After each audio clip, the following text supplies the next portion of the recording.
con más información, mi gente, porque hablando de este tema del Poder Judicial y demás, ya escuchamos un poco cómo la presidenta exhibió, o más bien la secretaria de Gobernación exhibió a esta jueza, pero fíjense que pasó algo muy interesante con la ministra Piña, ¿no? En la Suprema Corte, porque ya estamos en esta fase donde cada una de las instituciones empieza a presentar sus presupuestos. Ya viene la próxima presentación del presupuesto para ser aprobado por la Cámara de Diputados y del 2025. Recordemos un poco cómo funciona. En el caso de todos los organismos que dependen del gobierno federal, pues los decide la Secretaría de Hacienda, dónde se van a meter, a dónde se van a asignar los recursos. Pero en el caso de los poderes y los órganos autónomos, ellos deciden y mandan las propuestas, y entonces estas propuestas las recibe la Secretaría de Hacienda y las manda como tal a la Cámara de Diputados, y ya son los diputados los que hacen los ajustes, pero cada uno de ellos tiene que pasar por sus propios procesos internos. Entonces, la Cámara de Diputados, ellos también están con el presupuesto, cómo le van a hacer para después ellos decidirlo, etcétera. Recordemos que una de las atribuciones exclusivas que sí tiene la Cámara de Diputados es la asignación y vigilancia del presupuesto. De ahí que la Auditoría Superior de la Federación depende justo de la Cámara de Diputados. Entonces, lo que hacen los diputados es que reciben todas las propuestas, los analizan en comisiones y entonces proceden a hacer modificaciones o no, y entonces las votan. Hemos visto que normalmente ya todos los presupuestos que vienen por parte de la Secretaría de Hacienda no les meten nada, pero en el de los autónomos sí. Y ahí es donde vienen los ajustes presupuestales, y ahí es en donde vienen los problemitas. ¿Qué pasa en el caso de la Suprema Corte? Pues en la Suprema Corte ya está trabajando también este presupuesto interno, este presupuesto que le van a presentar a las y los diputados, y resulta que la ministra Piña, que es la encargada de presentar el presupuesto, porque es la presidenta de la Suprema Corte, decidió pasarse la nueva ley por el arco de la Suprema. Quiero que vean estos documentos, ¿no? Estos documentos acá los tenemos, y fíjense lo interesante que es, porque se supone que en la nueva ley, que ya es ley, porque ya no es reforma, ya se hicieron varias modificaciones para ajustar los sueldos de los ministros, magistrados y de los jueces, pero en particular de los ministros de la Suprema Corte. Lamentablemente, yo no veo ese ajuste acá. No lo vemos. Ese ajuste yo nomás no lo veo. Vean más o menos cómo andan los incrementos a las percepciones. Incrementos a las percepciones, 192 millones por. Luego, apoyos a la capacitación, compensación de apoyo, 430 mil por.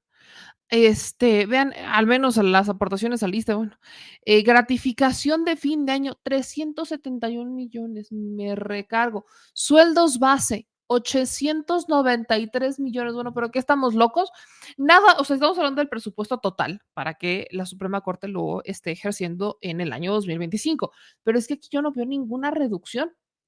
Obras de esto es algo que ya habíamos medio comentado por encimita, pero creo que hace falta hacer eh, pues, una aclaración acá. Yo tengo esta duda.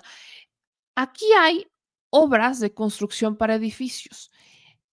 Cuando Hamlet Almaguer platicaba con nosotros, cuando estábamos todavía en la construcción de la reforma, se hablaba en ese momento de varios edificios que son propiedad de la Suprema Corte, o sea, que los han ido comprando. Y aquí vemos que están en obras de construcción para edificios. Yo tengo la duda, ¿qué es lo que va a pasar cuando ya se vayan los ministros que están en este momento, elijamos a los nuevos? ¿Qué va a pasar con esos edificios? Y exactamente qué edificios están construyendo, ¿no? O sea, solamente quiero saberlo, pero independientemente de cuáles son estas obras de construcción, vean el monto, ¿no? Aquí son 7 millones para obras de construcción, pero compárenlo nada más con el incremento por las percepciones. Creo que en realidad lo único que sí cambia es el pago por riesgo, ¿no? Entonces, o sea, en esta propuesta que hace la ministra Piña,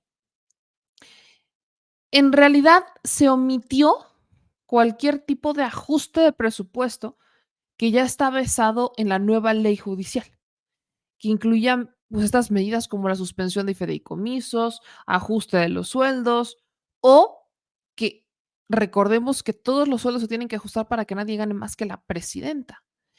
De hecho, se habla, o sea, lo que estamos viendo es un aumento, estamos viendo un aumento de salarios, y yo no sé para qué, pero vemos un aumento de salarios. En realidad, lo único que sí vemos que se contempla es que se desaparece el seguro de riesgos. Eso es lo único que sí se eliminó. Pero hagan de cuenta que quitaron el seguro de riesgos, ¿no? Dijeron: "Okey, vamos a desaparecerlo", pero parece que lo están compensando con otras. Vean cuánto tienen por la compensación garantizada, son 1,000,000,000 nada más de compensación garantizada, solamente 1,000,000,000 de la famosa compensación garantizada. O sea, lejos de que se ajusten a la ley, la ministra Piña está violando la ley. Y lo peor del caso es que en su comparativo dice que hubo una reducción. Vean de cuánto se supone que es la reducción. En realidad, yo no veo reducción. O sea, solo veo una reducción en lo que tiene que ver con los servicios personales y es mínima, pero para ellos o sea, es un mínimo de un 0,4%. 0,4% es lo que realmente le están bajando a los servicios personales, que es donde aparte más gastan de manera discrecional. Real, su porcentaje real se supone que le hubo una reducción del 4,1%, pero vean nada más esto. En el presupuesto operativo, ahí sí hubo un incremento. Y en los proyectos también hubo incrementos. Entonces, lejos de ver un plan de austeridad o de ver un ajuste ya por la reforma o ya la nueva ley vigente, lo que hubo fue un incremento. O sea, Piña se fue al revés. Dijo, con permiso, aquí no, aquí me voy al revés. Entonces se fue al revés la ministra Piña y en vez de bajar sueldos, los incrementa. Nada más aviéntense esta joya de del Poder Judicial. En plena discusión de la reforma, en plena discusión si sobre el por qué, el origen de las quejas, el origen de la inconformidad, lejos de apegarse a una ley vigente, el Poder Judicial, la máxima autoridad del Poder Judicial está hablando de ir en contra, o sea, de violarla. Vean, por ejemplo, esta, ¿no? La integración del capítulo de gastos. Insisto, para ellos supuestamente hay una reducción del 0,4% y ya, es la única reducción. Pero eso sí, vean la de bienes muebles, inmuebles e intangibles, estamos hablando de un 393,8%. ¿Por qué aquí no le ponen más? ¿Por qué no le ponen un incremento del 300%? En la inversión pública, 705%. Transferencias, asignaciones, subsidios y otras ayudas, 3,5%. Materiales y suministros, 22,3%. Servicios generales, un 12,8%. Pero insisto, regresemos a bienes muebles, inmuebles e intangibles. Vuelvo a mi pregunta original. ¿Qué es lo que va a pasar con los bienes que han comprado, con los edificios que han comprado? ¿Por qué el incremento? ¿En dónde están? ¿Quién los construye? ¿Por qué los construyen? O sea, yo sí quisiera saber, ¿o acaso estamos ante los famosos gastos hormiga, llamémosle así, de los que se están haciendo sueño de Hidalgo? Porque ante la inminente desaparición de sus cargos o ante la posible no renovación por voto popular de sus encargos como jueces o en este caso ministros o magistrados, lo que estamos viendo es que quieren hacer el año de Hidalgo. O sea, nada más ustedes vean estas gráficas, nada más aviéntense esta joya. Entonces, lo que hoy pasa, lo que hoy la presidenta enseña, lejos ya ni siquiera es lo que la presidenta Claudia Sheinbaum hoy evidenció en la conferencia de prensa, sino que hay un incremento gigantesco en el presupuesto. Lo único que hicieron fue eliminar el pago por riesgo, ¿no? Que es el rubro 15,902, el pago por riesgo, pero hubo un incremento vaya, son 192 millones de incrementos a las percepciones. Además, 1,000,000,000, más de 1,000,000,000 de pesos por la compensación garantizada. Las famosas asignaciones adicionales al sueldo son de 524 millones, perdón. Luego tenemos las aportaciones al ISSSTE, vean, son de 161 millones, ¿no? Remuneraciones por horas extraordinarias, 6 millones. Gratificación de fin de año, 371 millones de pesos. Primas de vacaciones y dominical, 64 millones. Prima no sé, de verdad estoy Anonadada. Sueldos base 893 millones, honorarios 20 millones. ¿En dónde quedó la reducción? ¿En dónde quedó el ajuste a la ley vigente? Porque, y es cierto, hay que acostumbrarnos, esto ya no es una reforma, esto es una ley vigente y la Suprema Corte está obligada a apegarse a la ley vigente y eso no lo están haciendo. Entonces, cuando me digan que la Suprema Corte solamente debe ser custodio, yo les digo, esa es la intención, porque en este momento no es así. En este momento tenemos a una ministra de la Suprema Corte que está proyectando gastar más lejos de apegarse a un plan de austeridad, que lo único que hizo fue eliminar el pago por riesgo, pero empezó a incrementar y ajustar. Entonces, que no nos hagamos de la vista gorda cuando de la nada desaparece el pago por riesgo, pero empiezas a hacer sumas y restas y ves que lo que antes daba pago por riesgo te empieza a aparecer en otros rubritos, te empieza a aparecer en otros incrementos, te empieza a aparecer en las compensaciones, te empieza a aparecer en las asignaciones adicionales al sueldo. Entonces, al final, el asunto es llevarse la lana. Yo no sé qué va a pasar. Entiendo que es este martes que van a tener una sesión para ver el tema del presupuesto, pero me preocupa demasiado que lejos de ver un poder judicial que es congruente con lo que defienden o lo que dicen defender, porque se supone que el Poder Judicial en este momento defiende que ellos son los que protegen la Constitución, que ellos velan la Constitución, que ellos están custodiando, vigilando, y me encantaría verlo en los hechos, porque está muy padre que te lo digan, pero ¿y luego? ¿Y luego? Yo lo único que estoy viendo es que están pidiendo más dinero cuando lo que tenían que hacer era pedir menos. Y solo para que no me quede la espinita, quiero que vean cómo es que se asignan los recursos dentro del Poder Judicial, que eso también se mencionó ya en la mañanera, particularmente el tema de los sueldos, para que vean por qué el enojo pues sigue latente. Ninguna con sanción. Sobre salarios y prestaciones, esto que está totalmente fuera de la ley.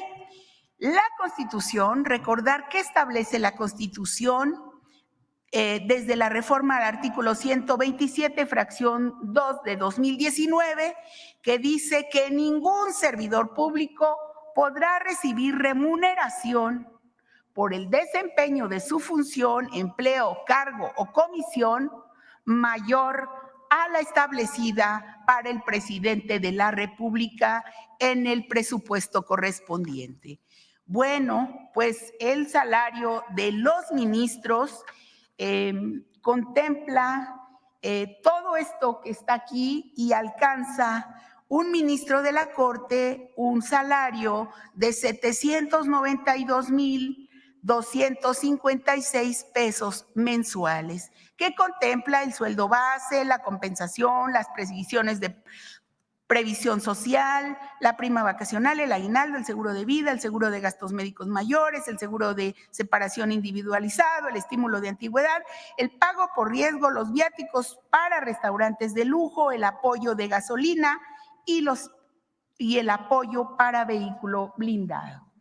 En el mismo caso está el salario de un consejero de la judicatura, que tiene un salario mensual de 460,787 pesos adelante, y el salario de un magistrado de 374,203 pesos. Evidentemente que esto está adelante. El salario de un juez de distrito, del salario mensual de 337,575 pesos. También vamos a ver rápidamente el estatus de audiencias, órdenes de aprehensión y cateos. ¿Qué hubo? Ahí nada más para que vean cómo andamos en tema del dinero. ¿Ya vieron cómo de por sí ya violaban la ley? Y con la nueva ley vigente la vuelven a violar. Pero eso sí, dice Norma Piña que están ante una situación completamente arriesgada, que estamos ante una situación de riesgo porque el poder no puede ser frenado y controlado. De verdad, es que hay que tener cara. Escuchen esto. Claro, y nos permite aprender o recordar una muy severa lección histórica que no debemos además olvidar. El constitucionalismo está sujeto a fuertes golpes de timón. Es por ello que resulta de la mayor relevancia que este Congreso se oriente también al análisis del constitucionalismo para la democracia del siglo XXI, porque la democracia constitucional en el mundo entero y muy señaladamente en nuestro país atraviesa momentos muy delicados y muy difíciles. En las últimas semanas hemos sido testigos de un amplio y diverso abanico de pronunciamientos, tanto a nivel nacional como internacional, en torno a las implicaciones y repercusiones de la reforma judicial en México.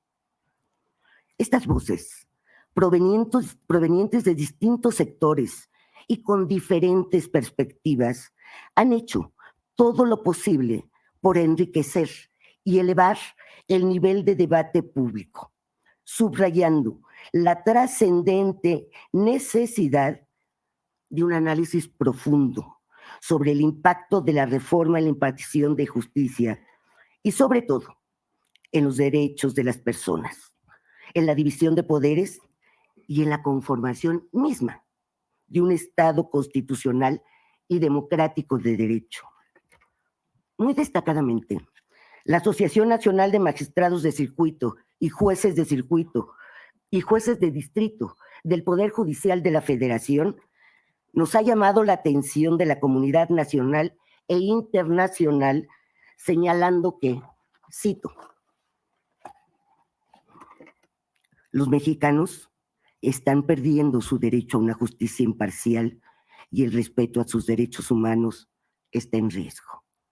La politización de la justicia, la desaparición de la carrera judicial y la erosión de la certeza jurídica no solo afecta a los ciudadanos, sino que también comprometen la confianza en el sistema judicial, crucial para el desarrollo económico y social del país. Cierro cita. No cabe duda, y hay mucha evidencia que nos proporciona la historia y el presente en muchas latitudes, de que los derechos humanos están en riesgo cuando el poder de cualquier tipo no puede ser contenido, frenado y controlado. Es también una verdad evidente que uno de los propósitos de un poder judicial independiente, y lo subrayo, independiente, es proteger los derechos humanos y ser un contrapeso al poder que no podría amenazar esos derechos. Coincido, por tanto, en que en toda democracia el camino para fortalecer el Estado de Derecho debe ser evaluado, debatido y enriquecido, y que cuando múltiples voces se alzan en un coro de advertencias, es prudente poner atención. La independencia judicial, como patrimonio de la humanidad, está directamente vinculada con la esencia misma del carácter constitucional de las sociedades democráticas. La independencia y la responsabilidad de las y los jueces son elementos fundamentales para fomentar y mantener la confianza de la sociedad en la judicatura, para que la gente, las personas, tengan certeza de que aún hay jueces en Berlín. Pero no en México. No en México, aparentemente no en México. Lamentablemente, el discurso de la ministra Norma Piña queda completamente vacío, justo cuando les enseño que lejos de que ella ponga el ejemplo y respete la ley, aunque sea en lo más básico, que no está discutiendo, que es el tema de la asignación del recurso, hace exactamente lo opuesto.